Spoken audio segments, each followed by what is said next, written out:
Hello दोस्तों, welcome back to आरबीसीसी online. तो जैसे कि आप सभी जानते हो कि लास्ट चैप्टर हमने जो है कोऑर्डिनेट ज्योमेट्री कंप्लीट किया है। उसका जो फर्स्ट एक्सरसाइज है वो एक सिंपल से एक्टिविटी की तरह है, इसलिए जब वो आप आओगे तो मैं डिस्कस कर लूँगा, है ना। एक सिंपल सा एक्टिविटी है। ऐसे टाइप के क्वेश्चंस बहुत रेयरली एग्जाम पूछे जाते हैं, नहीं के बराबर ही पूछे जाते हैं, ठीक है। तो आज हम लोग शुरू कर रहे हैं एक नया चैप्टर जिसका नाम है हेरॉन्स फार्मूला। जिसका नाम क्या है दोस्तों? Heron's formula. अब ध्यान दो, यहाँ पे हम लोग डिस्कस करने वाले हैं हेरॉन्स फार्मूला के बारे में। तो बहुत अच्छे से ये चीज़ें समझ लो, बहुत अच्छे से ये चीज़ समझ लो। मान लो मुझे एक ट्राइंगल दे रहे हैं, एक सिंपल सा ट्राइंगल दे रहे हैं जिसके अंदर एक हाइट बना हुआ है h और ये उसका बेस है b। तो इस सिंपल से ट्राइंगल में जहाँ पे मुझे हाइट और बेस है, तो मैं एरिया ऑफ ट्राइंगल कैसे लिखता हूँ? मैं एरिया ऑफ ट्राइंगल कैसे लिखता हूँ? मैं लिखता हूँ half into base into height. तो एक कंडीशन है ना ट्राइंगल का कि अगर मेरे पास हाइट और बेस है तो मैं half into base into height. अगर मैं एक राइट ट्राइंगल बनाऊंगा तो उसके लिए भी ये उसका हाइट हो जाएगा, ये बेस हो जाएगा, है ना। तो उसके लिए भी मैं half into base into height इस्तेमाल कर सकता हूँ। लेकिन अगर मैं आपसे कहूँ कि अगर मैंने आपको एक ट्राइंगल के तीनों साइड्स दे दिए, अब इसका एरिया ढूंढो, है ना। बेस और हाइट तो मेरे पास है नहीं, तीनों साइड्स है मेरे पास। अब इसका एरिया आप कैसे ढूंढोगे? मुझे बताओ, इसका एरिया आप कैसे ढूंढ पाओगे? तो इसके लिए बहुत लोगों ने रिसर्च किया, तो फाइनली हेरॉन्स ने एक फॉर्मूला तैयार कर लिया जहाँ से अगर मुझे ट्राइंगल की तीन साइड्स पता हो तो भी मैं एरिया ढूंढ सकता हूँ, है ना। अब वो कैसे करेंगे वो मैं आपको बताता हूँ। सबसे पहले उसके लिए ढूंढना है सेमी पेरीमीटर। क्या ढूंढना है? सेमी पेरीमीटर, जिसको हमने एस सिंबल दिया है, सेमी पेरीमीटर, है ना। इसका मतलब a plus b plus c upon 2, ये होगा सेमी पेरीमीटर, है ना। सभी साइड्स का addition is perimeter, semi perimeter मतलब एडिशन अपॉन 2, ये हो गया सेमी पेरीमीटर। अब इस सेमी पेरीमीटर को एरिया में यूज करेंगे। एरिया ऑफ ट्राइंगल का फॉर्मूला क्या बोला हेरॉन्स ने? है एस मतलब semi perimeter into S minus A मतलब first side, S minus B second side and S minus C third side. ये फंडा इस्तेमाल करते हुए मैं हेरॉन्स फार्मूला की मदद से कोई भी ट्राइंगल का एरिया ढूंढ सकता था जिसके मुझे तीनों साइड्स पता हो। आज भी अगर मुझे बेस और हाइट पता हो तो मैं यही प्रेफर करूंगा। मान लो कोई मुझे ये तीनों साइड्स के साथ हाइट भी दे दे तो मैं हमेशा ये इस्तेमाल करूंगा, क्योंकि ये तो काफ़ी सिंपल होता है, half into base into height. लेकिन अगर मेरे पास हाइट नहीं है और मेरे पास तीनों साइड्स दिए हुए हैं तो उस समय अगर एरिया निकालना है तो मेरे पास एक ही तरीका बच जाता है, जो कि है हेरॉन्स फार्मूला, जिसमें सबसे पहले सेमी पेरीमीटर ढूंढना होता है हमें, फिर सेकेंड स्टेप एरिया ढूंढना होता है। फर्स्ट स्टेप हमेशा सेमी पेरीमीटर, सेकेंड स्टेप हमेशा एरिया होता है। बहुत बार एग्जाम में क्या होता है कि 2 मार्क के लिए क्वेश्चन आता है कि एक राइट ट्राइंगल है और साइड्स फॉर्मिंग राइट एंगल, मतलब ये दो साइड्स बना रहे हैं राइट एंगल, आर 10 and 20 बोलते हैं। Sides forming right triangle are 10 and 20, find its area. तो बच्चे कंफ्यूज हो जाते हैं। बच्चे क्या करते हैं, पहले थर्ड साइड ढूंढते हैं पाइथागोरस से, फिर हेरॉन्स लगाते हैं। क्यों करना है ऐसे सब कुछ? अगर राइट एंगल दिख रहा है मतलब एक को हाइट पकड़ो, एक को बेस पकड़ो, सीधे एरिया का formula half into base into height लगा दो, जो कि हाफ इंटू 10 इंटू 20 हो जाएगा, है ना।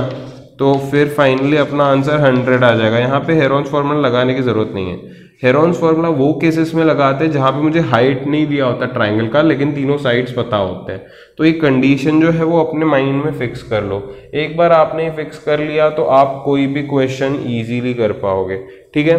तो यहाँ पे हमने हेरॉन्स फार्मूला जो है वो देख लिया, सेमी पेरीमीटर फिर एरिया। आप ये फॉर्मूला स्क्रीन पॉज करके नोट कर लो। मुझे लग रहा है आपने स्क्रीन पॉज करके फॉर्मूला नोट कर लिए होंगे। हेरॉन्स फार्मूला का फर्स्ट स्टेप हमेशा सेमी पेरीमीटर होता है, सेकेंड स्टेप हमेशा एरिया होता है ना। इससे एरिया ऑफ ट्राइंगल हम लोग आसानी से ढूंढ सकते हैं।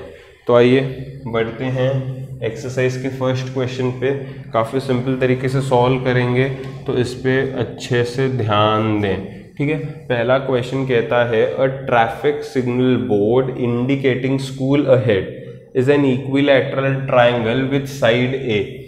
एक ट्रैफिक सिग्नल बोर्ड है जो इक्विलैटरल ट्राइंगल में बना हुआ है, जो इक्विलैटरल ट्राइंगल में बना हुआ है, उस पे लिखा हुआ है कुछ स्कूल अहेड, उस पे लिखा हुआ है स्कूल अहेड, है ना।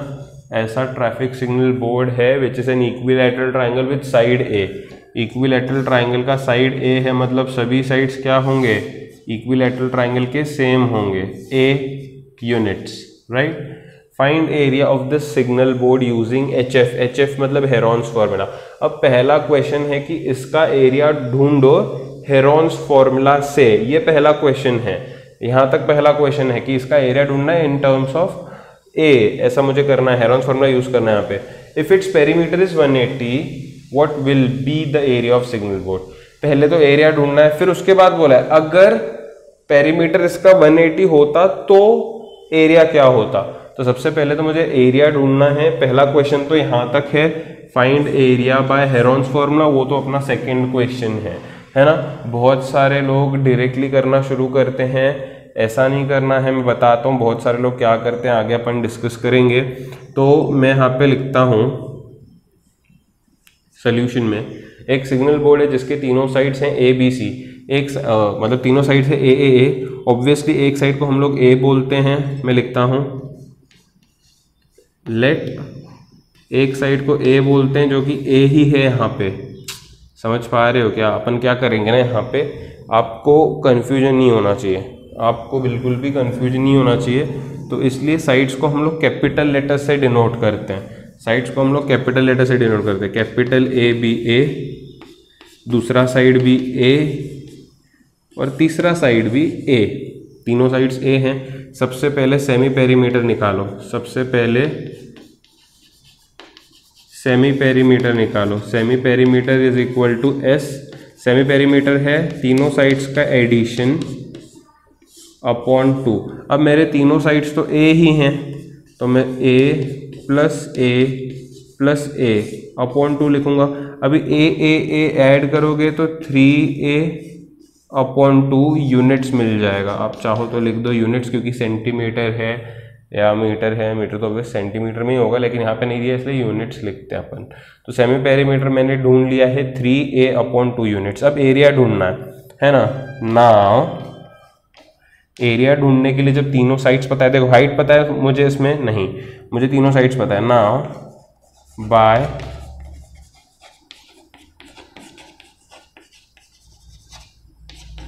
हेरॉन्स फॉर्मूला, ध्यान देना गड़बड़ हो सकती है यहाँ पे। मैं लिखता हूँ एरिया ऑफ इक्विलैटरल ट्राइंगल है, right. Area of equilateral triangle is equals to root of s minus first side, S minus second side, S minus third side. थोड़ा सा अंदर से लिखता हूँ मैं यहाँ से, है ना, जगह नहीं तो मुझे कम पड़ जाएगी फिर। अब s के जगह पे तो हम लोग सेमी पेरीमीटर लिखेंगे 3a अपॉन 2, s के जगह पे तो सेमी पेरीमीटर आ जाएगा 3a अपॉन 2, राइट। s के जगह पे सेमी पेरीमीटर आ जाएगा 3a upon 2 minus first side, first side भी a है, सेकेंड साइड भी a है, थर्ड साइड भी a है, तो फर्स्ट साइड a ही लिखूंगा। सेमी पेरीमीटर मैंने कितना निकाला है 3a upon 2 minus second side भी a है ना, इक्विलैटरल ट्राइंगल होने की वजह से 3a अपॉन 2, s के जगह पे थर्ड साइड भी a है। तो इस तरीके से ये हो गया। अब इसको सॉल्व कैसे करेंगे देखना है, यहाँ पे थोड़ा सा ध्यान देना है। यहाँ पे आप लोग छोटी मोटी चीज़ों पे ध्यान देते चलो। ये 3a upon 2 as it is, अब इसके नीचे कुछ भी नहीं, मतलब 1 होगा, सही है कि नहीं, तीनों तरफ। अब डिनोमिनेटर अलग अलग है तो क्या करते हैं, डिनोमिनेटर सेम करते हैं। कैसे, क्रॉस मल्टीप्लिकेशन से, एलसीएम से। मैं क्रॉस मल्टीप्लिकेशन कर रहा हूँ, 1 into 3a minus 2 into a, 2a upon 2 1 ज़ा 2। Same cheese 3a into 1, 3a minus 2 into a, 2a upon 2। Same cheese 3a into 1, 3a -2 into A 2a upon 2, ऐसा हो जाएगा। अब यहाँ पे अगर देखोगे आप तो ये जो 3a अपॉन 2 है उसको तो कुछ नहीं होगा, ये 3a माइनस 2a, 3a में से 2a माइनस हो गए तो एक ही a बचेगा अपॉन 2, 3a माइनस 2a एक ही a upon 2, 3a minus 2a एक ही a अपॉन 2। आपने 8th स्टैंडर्ड में एक चीज़ सीखी थी कि रूट के अंदर अगर दो सेम टर्म्स आते हैं तो उसका एक बाहर निकाला जाता है, राइट। अब इसका ये दो सेम का तो एक बाहर निकल गया, अब इसका कोई पार्टनर नहीं है इसलिए अंदर ही फंस जाएगा। ये चीज़ आपने सीखी थी स्क्वायर रूट में। सेम चीज़ आप यहाँ पे अप्लाई करेंगे। आप ऑब्जर्व करोगे ऊपर ये 2a है, उसमें से एक a बाहर आ जाएगा, ये 2a है, उसमें से एक a बाहर आ जाएगा, राइट। वैसे ही अपॉन में नीचे यहाँ पे 2 2 है, एक 2 बाहर आ जाएगा, अपॉन में नीचे और 2 2 है जो कि रूट में से एक में से बाहर आ जाएगा। अब रूट में अंदर फंसेगा तो कौन, सिर्फ और सिर्फ 3, क्योंकि उसके पास पार्टनर नहीं है। स्क्वायर रूट में 2 पार्टनर रहे तो एक बाहर हो जाता है, तो a इंटू ए स्क्वायर, नीचे 2 2 4 और ये है √3। ये मिल गया मुझे area of triangle in terms of A. Area हमेशा स्क्वायर यूनिट्स में लिखते हैं इसलिए मैं आगे लिखता हूँ स्क्वायर यूनिट्स। तो एरिया ऑफ इक्विलैटरल ट्राइंगल क्या आता है, ए स्क्वायर अपॉन 4 इंटू √3। ये हमेशा करना है, बहुत बच्चे ये नहीं करते, बहुत बच्चे सीधा पेरीमीटर से साइड निकाल के फिर एरिया ढूंढते हैं, जो कि सही तरीका नहीं है। इन लोगों ने पहला क्वेश्चन पूछा है find the area of board using Heron's formula, तो ये मिल गया एरिया। अब बोला है एरिया निकलने के बाद बोला है इफ पेरीमीटर इज 180, अगर फिर पेरीमीटर 180 है तो एरिया कितना होगा, है ना। समझो क्वेश्चन को, क्वेश्चन के भाषा को समझो। तो यहाँ पे एरिया ऑफ ट्राइंगल अपन ने निकाल लिया है। अभी एरिया ऑफ इक्विलैटरल ट्राइंगल है, इसको आप टूल की तरह भी याद रखो, इसको आप टूल की तरह भी याद रखो। मैं आगे बताता हूँ इसको क्या करना है, क्यों करना है, किस तरीके से करना है, ठीक है। चलो बढ़ते हैं आगे। अब आगे बोलते हैं, ये तो हो गया पहला question, find the area using Heron's formula आ गया। अब बोलते हैं इफ पेरीमीटर इज 180। अब इतना होने के बाद बोल रहे हैं अगर इस ट्राइंगल का पेरीमीटर 180 होता तो एरिया क्या होता। तो उसके बाद अपन सेकेंड क्वेश्चन पे बढ़ते हैं। मैं लिखता हूं if perimeter of equilateral triangle is equal to 180 centimetre, है ना। पेरीमीटर ऑफ ट्राइंगल मतलब एडिशन ऑफ ऑल साइड्स। अगर सब साइड्स का एडिशन करोगे भी तो a प्लस a होगा, a प्लस a कितना होता है 3a। तो पेरीमीटर मतलब एडिशन ऑफ ऑल साइड्स जो कि 3a आया इक्वल टू 180 सेंटीमीटर होगा। तो a का वैल्यू कितना मिलेगा 180 अपॉन 3 सेंटीमीटर, राइट। तो a का वैल्यू कितना मिलेगा 180/3, करेक्ट 60 सेंटीमीटर, राइट। अब ये a की जगह पे यहाँ पे फॉर्मूला में 60 पुट कर दो। देखो एरिया ऑफ इक्विलैटरल ट्राइंगल, अभी हमने फॉर्मूला तैयार करा था, क्या तैयार करा, a square upon 4 √3 square centimetre. a कितना है मेरा 60, तो a की जगह पे 60 पुट करोगे तो 60 का स्क्वायर मतलब 60 इंटू 60 लिखना पड़ेगा अपॉन 4 √3 स्क्वायर सेंटीमीटर। इसको कैंसिल कर सकते हो, है ना। 2 30 कर दो, 2 2 अगेन 2 30 कर दो, 2 1 30 30 900 √3 square centimetre is area of equilateral triangle, है ना। तो इस तरीके से क्वेश्चन यहाँ पे ख़त्म होता है। आई होप सभी को समझ में आ गया होगा। अच्छा सा क्वेश्चन था, बहुत इंपॉर्टेंट क्वेश्चन है ना। मैंने आपसे कहा था कि इस फॉर्मूला को याद कर दो। कभी भी आपको 2 मार्क के लिए सवाल पूछा जा सकता है एग्जाम में। क्या सवाल पूछेंगे देखो मैं बताता हूँ। सवाल पूछेंगे इक्विलैटरल ट्राइंगल के नज़रिए से। बोलेंगे कि एक इक्विलैटरल ट्राइंगल है जिसका साइड है 4, कुछ भी बोल सकते हैं। एक इक्विलैटरल ट्राइंगल है जिसका साइड है 4, उसका एरिया ढूंढो। तो उसका एरिया ढूंढने के लिए आप डायरेक्टली ये फॉर्मूला लगा दो, है ना। पूरा सब लफड़ा करने की जरूरत नहीं है, ना ही आपको हेरोन्स फॉर्मूला करने की जरूरत है। इक्विलैटरल ट्राइंगल का एरिया का फॉर्मूला क्या है, एरिया ऑफ इक्विलैटरल ट्राइंगल अभी अभी हमने फाइंड किया, हमने बनाया खुद से, ये याद रखो, ए स्क्वायर अपॉन 4√3, ये है फॉर्मूला। ए स्क्वायर की जगह पे ए का वैल्यू रख दो, ए का वैल्यू मतलब साइड का लेंथ रख दो। इन्होंने क्या बोला, side of equilateral triangle is 4, find its area, तो ए स्क्वायर मतलब 4 × 4 अपॉन 4√3, 4 से 4 कट हो जाएगा, जो बचेगा वो मेरा इक्विलैटरल ट्राइंगल का एरिया बनेगा। आया समझ में? इस तरीके से होता है। कभी कभी ये एरिया दे देते हैं, कभी कभी ये एरिया दे देते हैं। मान लो यहाँ पे ये लोग एरिया दे देंगे, इक्विलैटरल ट्राइंगल का एरिया दे देंगे 16√3, बोलेंगे इक्विलैटरल ट्राइंगल का साइड ढूंढो, तो एरिया ऑफ इक्विलैटरल ट्राइंगल का फॉर्मूला क्या है, ए स्क्वायर बाय 4√3। मैंने क्या बोला, एरिया कितना दे देंगे, 16√3 is equal to A square upon 4 × √3। √3 से √3 कैंसिल हो जाएगा, 4 को ऊपर भेजो, तो 16 × 4 इक्वल टू ए स्क्वायर बनेगा, स्क्वायर इधर आएगा तो स्क्वायर रूट हो जाएगा, square root of 16 × 4 equal to A, 16 का स्क्वायर रूट 4, 4 का square root 2 equal to A, तो 8 मिल जाएगा ए।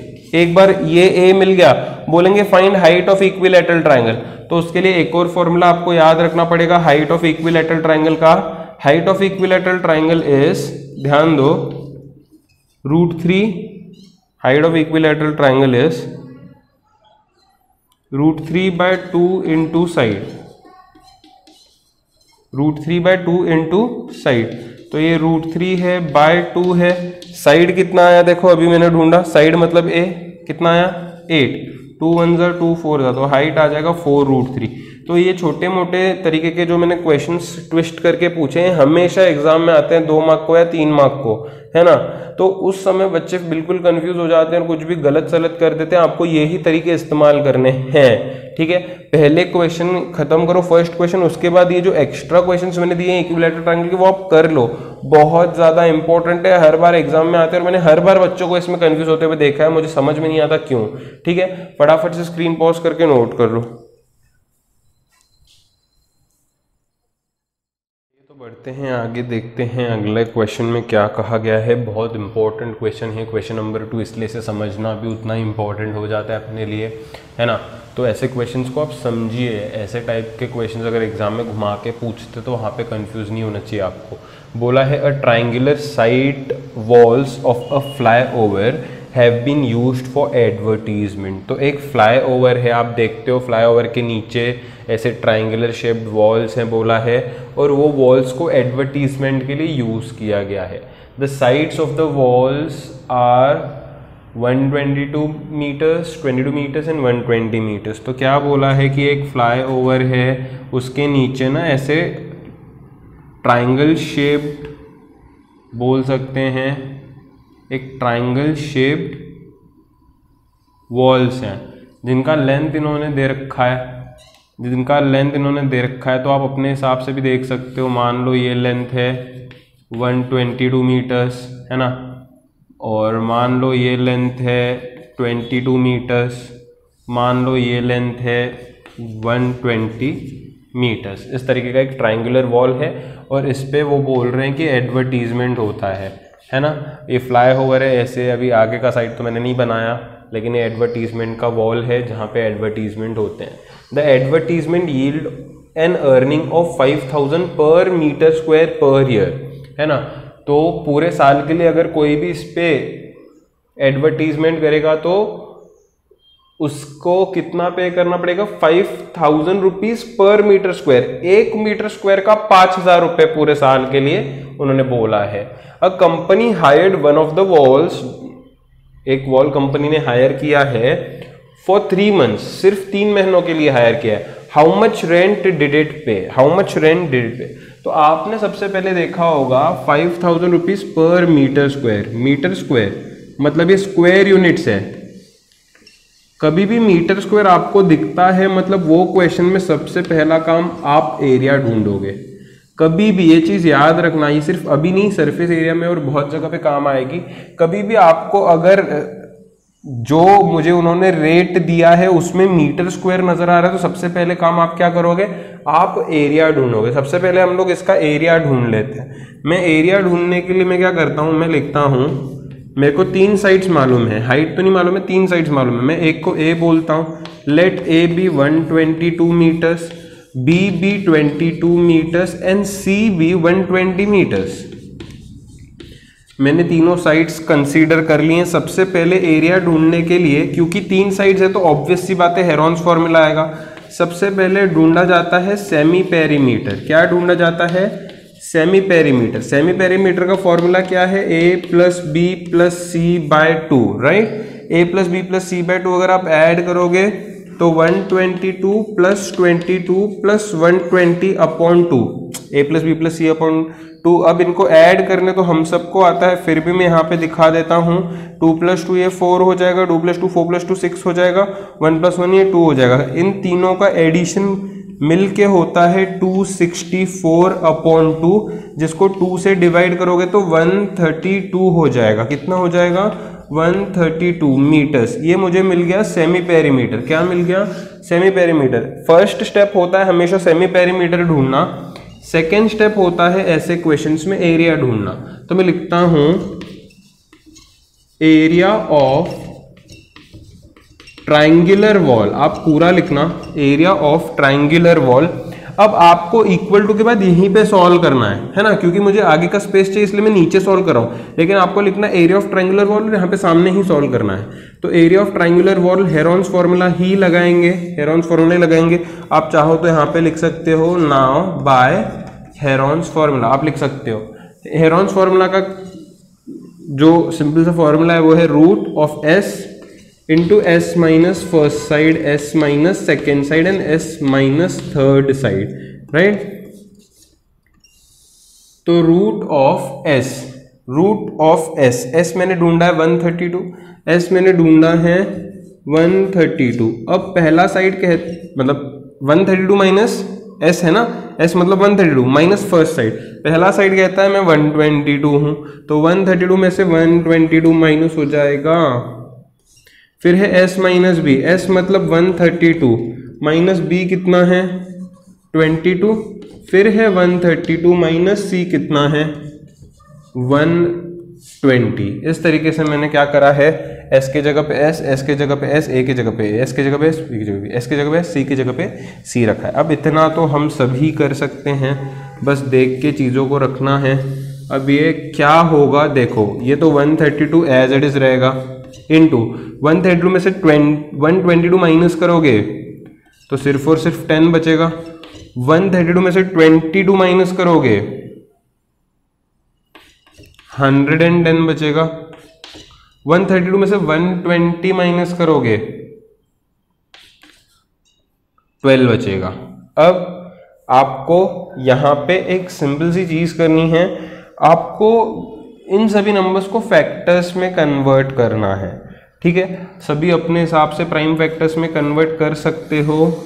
जैसे कि 132 की बात करूं तो मैं 132 को बोल सकता हूं 11 × 12। आप देखोगे ना 11 × 12 तो 132 ही होगा। देखो 11 2 ज़ा 22, 11 1 ज़ा 11 + 2 132 ही होगा, right.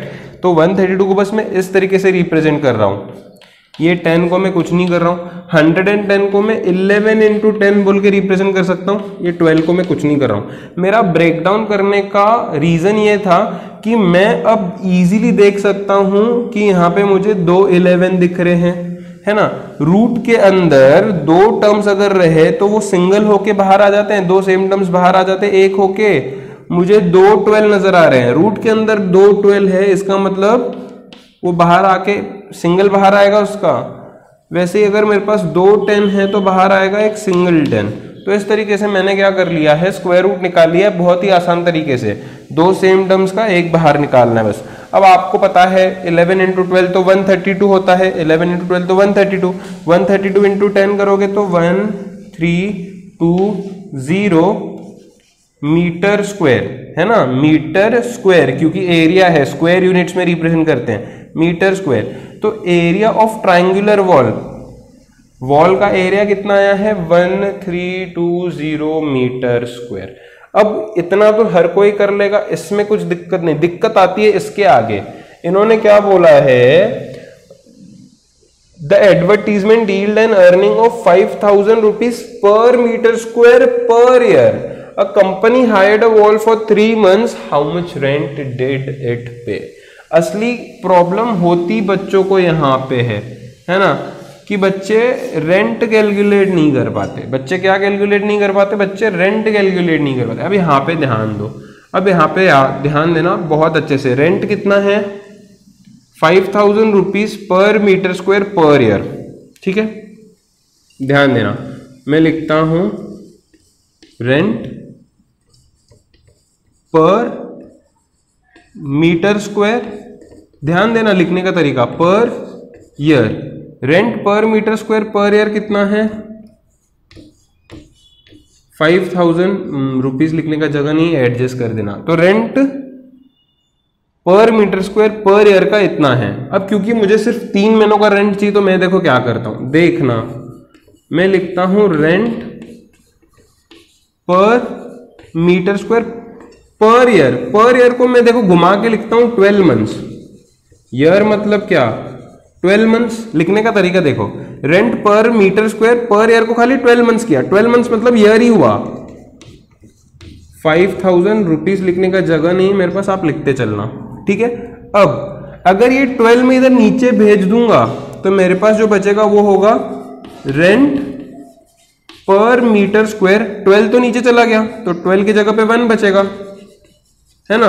Rent per metre square for 1 month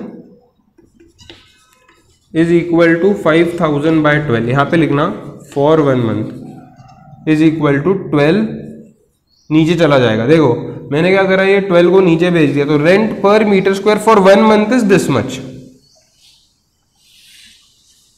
this much.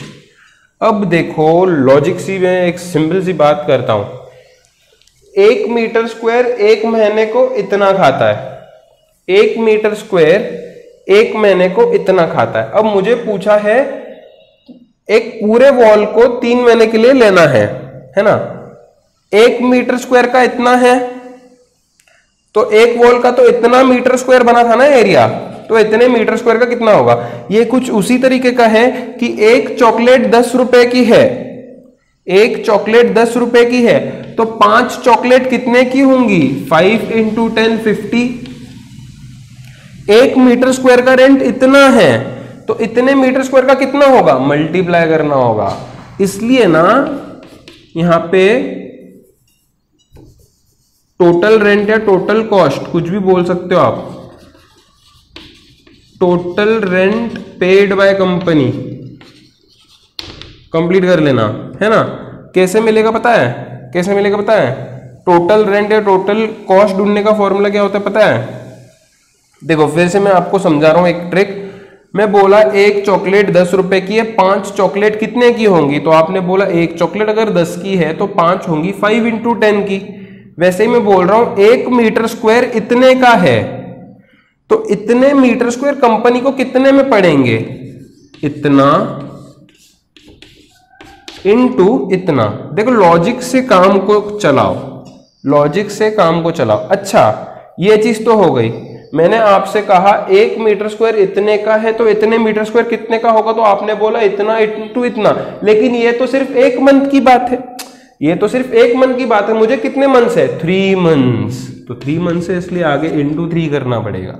इतना पे करना पड़ेगा टोटल रेंट कंपनी को। समझ के करोगे हमेशा याद रहेगा। रट्टा मारने की कोशिश करोगे कभी ना कभी कहीं ना कहीं पे कुछ ना कुछ सिली मिस्टेक हमेशा बच्चों से होएगा, ठीक है। तो इसलिए आपको ध्यान देना है। फिर से मैं आपको यहाँ पे कैलकुलेशन करके बता रहा हूँ। 3 1 जा 3 4 जा 4 1 जा, यहाँ पे ध्यान दो, 4 3 जा 12, 1 कैरी, 4 3 जा 12, 0 as it is. So what I get is 5000 × 330। क्योंकि ये टोटल रेंट है, ये रुपीस में होगा, ऑब्वियस सी बात है। अब इसको मल्टीप्लाई करो, 4 जीरोस है ना, 3 4 लगा दो। 33 और 5 को मल्टीप्लाई करना, 5 3 जा 15, 15 + 1 16। ये इतना रेंट कंपनी हैज टू पे, इतना रेंट कंपनी हैज टू पे फॉर एडवर्टीजमेंट। आई होप सभी को ये चीज समझ में आ गई है। तो ये इस तरीके का क्वेश्चन था। आज के लिए यहीं पे स्टॉप करते हैं, कल करेंगे बचे हुए जो भी क्वेश्चन है सारे एक साथ। लेकिन आने से पहले ये दोनों सम सभी के परफेक्ट होने चाहिए। ठीक है, आई होप सभी को समझा है। अगर समझा है तो आप अपने दोस्तों के साथ शेयर कर सकते हो और उनका भी प्रॉब्लम दूर कर सकते हो। आज के लिए बस इतना ही, गुड बाय।